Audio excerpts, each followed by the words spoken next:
अनेकांत education सोसायटीचे तुळजाराम चतुरचंद महाविद्यालय बारामती इयत्ता 12वी कला विषय राज्यशास्त्र. मी प्राध्यापक पठाण FA. विद्यार्थी मित्रांनो, सर्वांना गुड मॉर्निंग.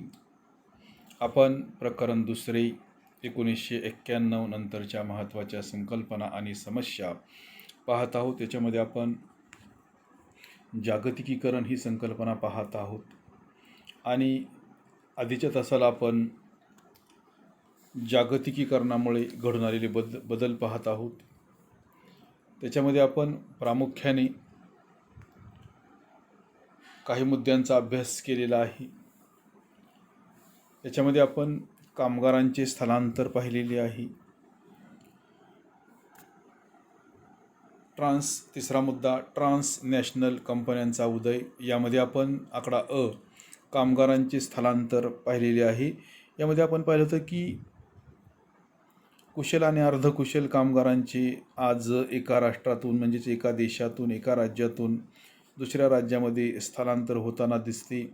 मग याचं उदाहरण द्यायचं झालं तर मग असे जे काही कुशल आणि अर्धकुशल जे कामगार आहेत, पश्चिम आशिया असेल, अमेरिका असेल किंवा युरोपमध्ये इत्यादी ठिकाणी त्या ठिकाणी स्थलांतरित होताना दिसतात आणि त्यामुळे जागतिकीकरणाची प्रक्रिया ही गतिमान होताना दिसत आहे. त्यामध्ये दुसरा मुद्दा आपल्याला सांगता येणार आहे ब उद्योगधंद्यांवर झालेला परिणाम. जागतिकीकरणाने मानवाशी संबंधित असणारे सर्व घटक व्यापून टाकलेले आहेत असं आपल्याला या मुद्द्याच्या माध्यमातून म्हणता येणार आहे. खरोखर जागतिकीकरणाची प्रक्रिया ही प्रत्येक घरोघरी येऊन पोचलेली आहे का, असा प्रश्न आपल्या मनामध्ये या ठिकाणी निर्माण होताना दिसतो. कारण उद्योगधंद्यांवर झालेला जो काही परिणाम आहे त्याचं असणारं वास्तव चित्र अतिशय वेगळं अशा पद्धतीचं आहे. तर दुसरा परिणाम हा लहान उद्योग आणि दुकानदारांवर झालेला आपल्याला दिसून येतो. म्हणजेच आपल्याला असं सांगता येणार आहे की लहान उद्योगधंद्यांना, जे लहान लहान व्यापारी आहेत अशा लहान लहान उद्योगांना किंवा लहान लहान व्यापाऱ्यांना आज मोठमोठ्या बहुराष्ट्रीय कंपन्यांशी स्पर्धा करावी लागत आहे. म्हणजे या काही बहुराष्ट्रीय कंपन्या आलेल्या आहेत, परदेशी कंपन्या आलेल्या आहेत आणि या कंपन्यांशी आज जे काही छोटे व्यापारी आहेत, छोटे उद्योगधंदे करणारे व्यावसायिक आहेत, यांना या बहुराष्ट्रीय कंपन्यांशी स्पर्धा करावी लागते. मग ही स्पर्धा करत असताना साहजिकच आहे, बहुराष्ट्रीय कंपनीचा विचार करत असताना त्याचं असणारं कामाचं स्वरूप, त्याची असणारी व्याप्ती, या सगळ्या गोष्टींचा जर विचार केला तर स्थानिक उद्योगधंद्यांना मर्यादा येणार, त्यांच्यावर काही बंधनं येणार, हे आपल्याला मान्यच करावं लागणार आहे. परंतु याच्याही पलीकडे जाऊन जर आपण विचार केला, जरी स्पर्धेचं युग असलं, सर्व क्षेत्रांमध्ये स्पर्धा आहे आणि त्याच्यामुळं आपल्याला या स्पर्धेमध्ये जर टिकून राहायचं असेल तर आपणही वेळोवेळी आपली पात्रता सिद्ध करणं महत्त्वाचं आहे आणि काळानुसार वेळेनुसार आपणही आपल्यामध्ये बदल करणं महत्त्वाचं आहे. तरच आपण या जागतिकीकरणाच्या प्रक्रियेमध्ये टिकणार आहोत. अन्यथा या जागतिकीकरणाच्या प्रक्रियेमध्ये आपल्याला टिकता येणार नाही, आपला निभाव लागणार नाही असं आपल्याला म्हणता येणार आहे. परंतु जे उद्योग किंवा दुकाने कार्यक्षम पद्धतीने चालवली जातात ती त्या स्पर्धेतही टिकून आहेत. म्हणजेच छोटे उद्योग जरी असले, छोटा व्यवसाय जरी असला तरीसुद्धा जर आपण तो चांगल्या पद्धतीने केला किंवा तो व्यवसाय आपण चांगल्या पद्धतीने करण्याचा प्रयत्न केला तर आपण आजच्या जागतिकीकरणाच्या प्रक्रियेमध्ये सुद्धा त्या ठिकाणी टिकून राहणार आहोत. हे देखील तितकंच महत्त्वाचं आहे. आज आपण जर शहरांचा सर्वे केला, पुणे शहर असेल, मुंबई शहर असेल किंवा इतर ठिकाणचा जर आपण सर्वे केला तर या ठिकाणी पूर्वी असणारं उद्योगधंद्यांचं स्वरूप आणि आजचं असणारं उद्योगधंद्यांचं स्वरूप याच्यामध्ये आमूलाग्र पद्धतीचा बदल हा झालेला आहे. कारण आज शहरामध्ये मोठमोठी दुकाने किंवा मॉल्स हे उभे राहिलेले आहेत. आपण बारामतीचं जर उदाहरण घेतलं तर आपल्या बारामतीमध्ये सुद्धा आपण भिगवण रोडचा जर सर्वे केला तर बारामतीमध्ये सुद्धा मोठमोठे मॉल्स आलेले आहेत आणि ते त्या ठिकाणी व्यवसाय करताना दिसतात, भांडवल गुंतवताना दिसतात आणि त्या पद्धतीने त्यांना त्याचा फायदा मिळतो. मग असे जरी मॉल्स किंवा मोठमोठी दुकाने जरी असली तर मग याचा परिणाम साहजिकच आहे की छोट्या व्यावसायिकांवर, उद्योगधंद्यांवर होणार आहे. तरी देखील जरी मॉल्स असले, मोठमोठी दुकानं जरी असली तरी देखील जे छोटे दुकानदार आहेत तर हे छोटे दुकानदार ग्राहक मिळवण्यामध्ये यशस्वी होताना दिसतात. कारण याचं कारण म्हणजे ते आपल्या ग्राहकांना आवश्यक सेवा देतात.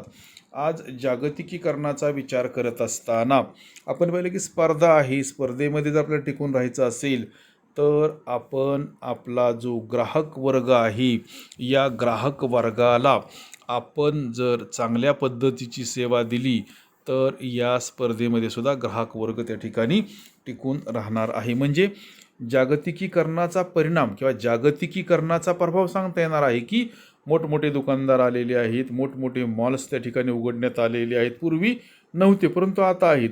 असं जरी असलं, हा जागतिकीकरणाचा परिणाम आहे, हा जागतिकीकरणाचा प्रभाव आहे. परंतु असं जरी असलं तरीसुद्धा आपण जर चांगल्या पद्धतीची सेवा आपल्या ग्राहकांना जर दिली तर आपल्याला या स्पर्धेमध्ये टिकून राहता येणार आहे. हे देखील तितकंच महत्त्वाचं आहे.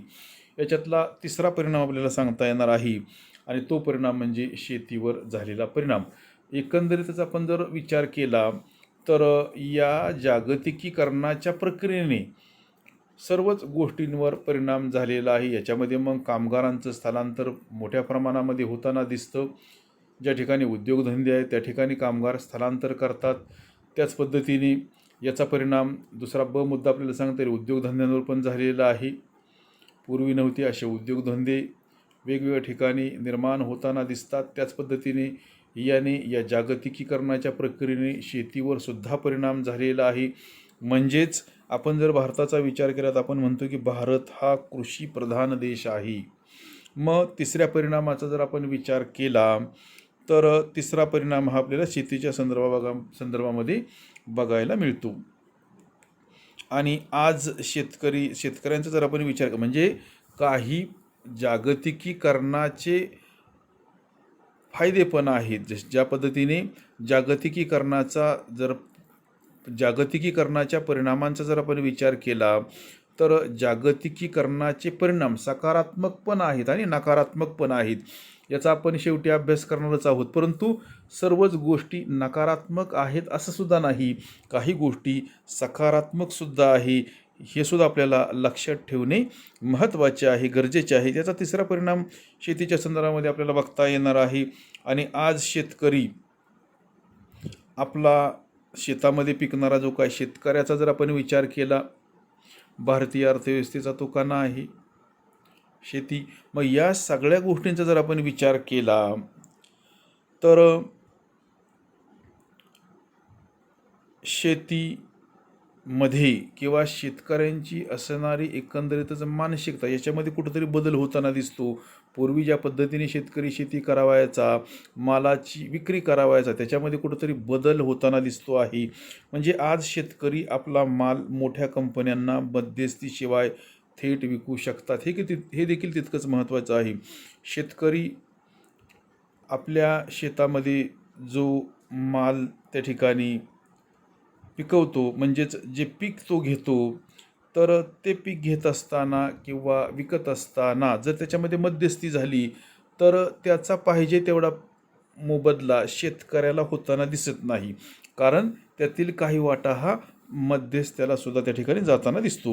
परंतु आज शेतकऱ्याचा जर आपण विचार केला तर आज शेतकरी आपला माल जो आहे तो मोठ्या कंपन्यांना मध्यस्थीशिवाय त्या ठिकाणी थेट विकू लागला आहे किंवा विकत आहे असं आपल्या लक्षात येतं. आणि बहुराष्ट्रीय कंपन्यांनी नवीन त्या ठिकाणी तंत्रज्ञान, बहुराष्ट्रीय कंपन्यांनी आज आपण जर विचार केला आधुनिक युगाचा, तर या कंपन्यांनी नवीन तंत्रज्ञान त्या ठिकाणी बाजारामध्ये आणलेले आहे. त्याच पद्धतीने आपण भारतीय मालाचा जर विचार केला तर आपल्याला जागतिक बाजारपेठ त्या ठिकाणी उपलब्ध होताना दिसते. आणि शेतकरी आपला जो काही आपला माल आहे किंवा जे पीक आहे किंवा इतर जे घटक आहेत तर ते त्या ठिकाणी निर्यात करताना दिसतो आहे. मग आपण भारताचा जर विचार केला तर भारतीय मालाला नव्या बाजारपेठा त्या ठिकाणी खुल्या करण्यात आलेल्या आहेत. म्हणजे हा जागतिकीकरणाचाच परिणाम आहे किंवा प्रभाव आहे. आज आपण पाहतो की भारत समुद्री उत्पादने असतील किंवा तांदूळ असेल, मसाल्याचे पदार्थ असतील, ताजी फळे असतील आणि ताज्या भाज्या असतील, साखर असेल, कॉफी असेल, भुईमूग असेल, काजू असेल इत्यादी गोष्टी त्या ठिकाणी निर्यात करत आहे. आणि विशेष म्हणजे ही निर्यात होत असताना यातून शेतकऱ्यांनासुद्धा फायदा होत आहे आणि त्याचा फायदा आपल्या भारत सरकारला सुद्धा त्या ठिकाणी होताना दिसतो आहे. म्हणजेच ट्रान्सनॅशनल कंपन्यांचा जो काही उदय झालेला आहे तर त्याच्या माध्यमातून काही घडामोडी या घडताना दिसतात. 3 मुद्द्यांच्या माध्यमातून आपण हे पाहिलेलं आहे. त्याच्यामध्ये अ मुद्दा आपण पाहिला होता कामगारांचे स्थलांतर, ब उद्योगधंद्यांवर झालेला परिणाम, क शेतीवर झालेला परिणाम.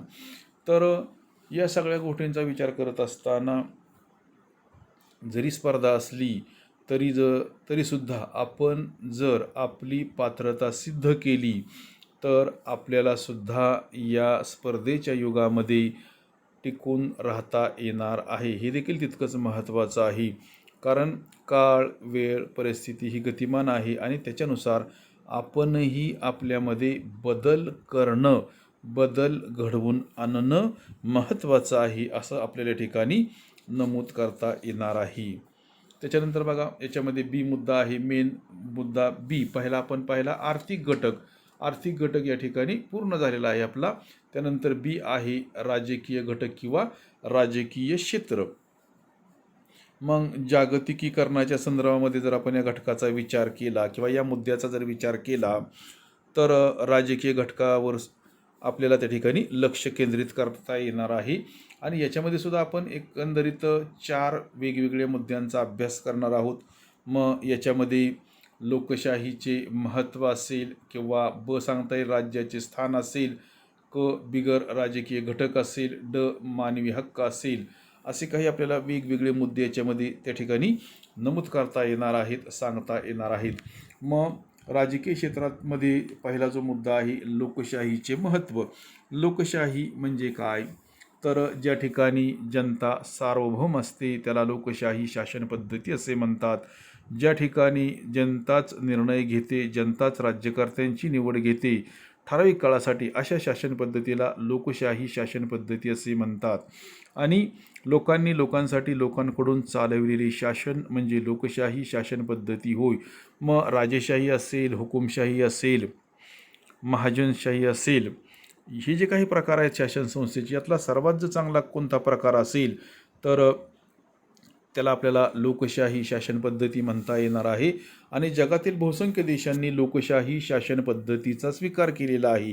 आणि लोकशाही शासन पद्धतीमध्ये जनतेला राज्याच्या माध्यमातून, शासन संस्थेच्या माध्यमातून, सरकारच्या माध्यमातून काही हक्क, अधिकार, स्वातंत्र्य दिली जातात आणि त्यांना व्यवस्थितपणे आपलं असणारं व्यक्तिमत्व त्या ठिकाणी विकसित करण्याची संधी ही राज्याच्या माध्यमातून प्राप्त करून दिली जाते. त्यांना वेगवेगळे हक्क असतात परंतु नागरिकांची काही कर्तव्यसुद्धा असतात. हे देखील तितकंच महत्त्वाचं आहे. म्हणजेच लोकशाही शासन पद्धतीचा विचार करत असताना व्यक्तीला वेगवेगळे हक्क, अधिकार त्या ठिकाणी देण्यात आलेले असतात. मग लोकशाहीचे महत्त्व हा मुद्दा पाहत असताना म्हणजेच राजकीय क्षेत्रामधील अ मुद्दा लोकशाहीचे महत्त्व हा मुद्दा पाहत असताना जगाचा आपण जर आढावा घेतला तर जगामध्ये प्रत्येक दशकामध्ये काही ना काही घटना या घडलेल्या आहेत आणि या घटनांचा दूरगामी परिणाम जगावर त्या ठिकाणी होताना आपल्याला दिसतो आहे. वास्तविक पाहता आपण पाहिलं होतं की 1945चा जर आपण विचार केला, दुसऱ्या महायुद्धाचा शेवट हा जागतिक राजकारणामध्ये मैलाचा दगड ठरलेला होता. कारण पुन्हा एकदा जगाची 2 विभागांमध्ये विभागणी झाली आणि तिथून पुढं शीतयुद्धाला सुरुवात झालेली होती. आणि हे शीतयुद्ध केव्हापर्यंत चालू होतं, तर जोपर्यंत सोव्हिएत रशियाचं विघटन झालं नाही तोपर्यंत हे शीतयुद्ध अमेरिका आणि सोव्हिएत युनियन या 2 महासत्तांच्या दरम्यान त्या ठिकाणी चाललेलं होतं. दुसऱ्या महायुद्धाचा शेवट झाल्यानंतर जगाची विभागणी 2 विभागांमध्ये झाली आणि त्यातून 2 महासत्तांचा उदय जागतिक राजकारणामध्ये झालेला होता. एक महासत्ता म्हणजे अमेरिका आणि दुसरी महासत्ता म्हणजे सोव्हिएत युनियन आणि त्यांच्यामध्ये शीतयुद्धाला सुरुवात झाली आणि हे शीतयुद्ध सोव्हिएत युनियनचं विघटन होईपर्यंत त्या ठिकाणी होतं. आणि म्हणजेच या ठिकाणी आपल्याला पाहायचं आहे की प्रत्येक दशकामध्ये जगामध्ये काही ना काही घडामोडी घडलेल्या आहेत, काही ना काही बदल झालेला आहेत आणि त्याचा कळत नकळत परिणाम हा जागतिक राजकारणावर झालेला आहे. मग या सगळ्या गोष्टींचा विचार करत असताना, लोकशाहीचा विचार करत असताना 1989ची पूर्व युरोपमधील क्रांती आणि आत्ताच आपण पाहिलं त्या पद्धतीने सोव्हिएत रशियाचे विघटन, या सगळ्या गोष्टींचा जर आपण विचार केला, म्हणजेच 1989 पूर्व युरोपमधील म्हणजे सोव्हिएत रशियाच्या अंतर्गत असणारी राज्ये सोव्हिएत रशियामध्ये 1989ची पूर्व युरोपमधील क्रांती आणि सोव्हिएत रशियाचे विघटन यांच्याकडे जर बारकाईने आपण पाहिले तर त्यातून एक विचारप्रणाली, जशी लोकशाही विचारप्रणाली आहे तशीच कम्युनिझम सुद्धा एक विचारप्रणाली आहे की ज्याच्या माध्यमातून सोव्हिएत रशियामध्ये राज्यकारभार केला जात होता. तर सोव्हिएत रशियाचे जे काही विघटन झाले त्याला जबाबदार कम्युनिझम ही त्या ठिकाणची असणारी विचारधारा होती असं आपल्याला ठिकाणी म्हणता येणार आहे. म्हणजेच 1989ची पूर्व युरोपमधील क्रांती आणि सोव्हिएत रशियाचे विघटन या 2 गोष्टींकडे जर आपण पाहिले तर कुठंतरी आपल्याला असं सांगता येईल की या 2 घटकांच्या माध्यमातून त्या ठिकाणची असणारी विचारधारा, आयडिओलॉजी, कम्युनिझम की ज्याच्या माध्यमातून त्या ठिकाणचा राज्यकारभार केला जात होता त्याचा अंत झाला अशा पद्धतीने आपल्याला सांगता येणार आहे. आणि त्याच्यानंतर म्हणजेच 1989 किंवा सोव्हिएत रशियाचे जे काही विघटन झाले याच्यानंतर जगामध्ये एक वेगळ्याच पद्धतीची विचारधारा त्या ठिकाणी सुरू होताना दिसते आणि संपूर्ण जग या विचारधारेच्या प्रभावाखाली आलेले होते. आणि ती जर विचारधारा कोणती असेल तर ती विचारधारा म्हणजे लोकशाही शासन पद्धती होय.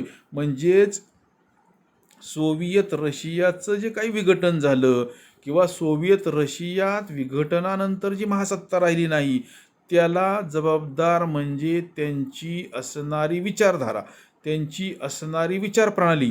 कारण त्यांनी त्या ठिकाणच्या जनतेला कोणत्याही प्रकारचे हक्क अधिकार दिलेले नव्हते आणि जवळपास जगातील 15 देश एकत्र येऊन त्यांनी सोव्हिएत युनियनची उभारणी केलेली होती आणि त्यातून एक महासत्ता निर्माण झालेली होती. आणि सोव्हिएत युनियनची जी काही विचारधारा होती की या विचारधारेमुळे त्या ठिकाणच्या जनतेवर अनेक प्रकारची बंधनेही लादण्यात आलेली होती. आणि सोव्हिएत रशियाचं विघटन झालं म्हणजे काय, तर ती जी काही 15 राज्ये होती त्यातील 12 राज्ये जवळपास 1990-91ला सोव्हिएत युनियनमधून बाहेर पडली. कारण त्यांना कोणत्याही प्रकारचं स्वातंत्र्य देण्यात आलेलं नव्हतं. त्यामुळे त्यांचा विकास पाहिजे तेवढ्या प्रमाणामध्ये विकास झाला नाही आणि त्यांनी सोव्हिएत युनियनमधून बाहेर पडण्याचा निर्णय घेतला आणि त्या ठिकाणी सोव्हिएत युनियनचं विघटन झालं. आणि तिथून पुढं मात्र जगामध्ये एक वेगळीच विचारधारा निर्माण झाली आणि जग त्या विचारधारेच्या दिशेने वाटचाल करू लागलं आणि ती विचारधारा म्हणजे लोकशाही विचारधारा होय. आणि कारण ही विचारधारा जी आहे, ही विचारधारा सर्व समावेशक अशा पद्धतीची आहे. या ठिकाणी स्वातंत्र्य आहे, समता आहे, त्याच पद्धतीने न्यायसुद्धा आहे. म्हणजे स्वातंत्र्य आहे, समता आहे आणि न्यायसुद्धा असतो. आणि म्हणूनच ही विचारधारा जगाने त्या ठिकाणी मान्य केलेली दिसते आणि जग त्या पद्धतीने वाटचाल करताना दिसते. तर विद्यार्थी मित्रांनो, आज आपण याच ठिकाणी थांबणार आहोत. राहिलेला भाग आपण नंतरच्या तासाला पाहणार आहोत.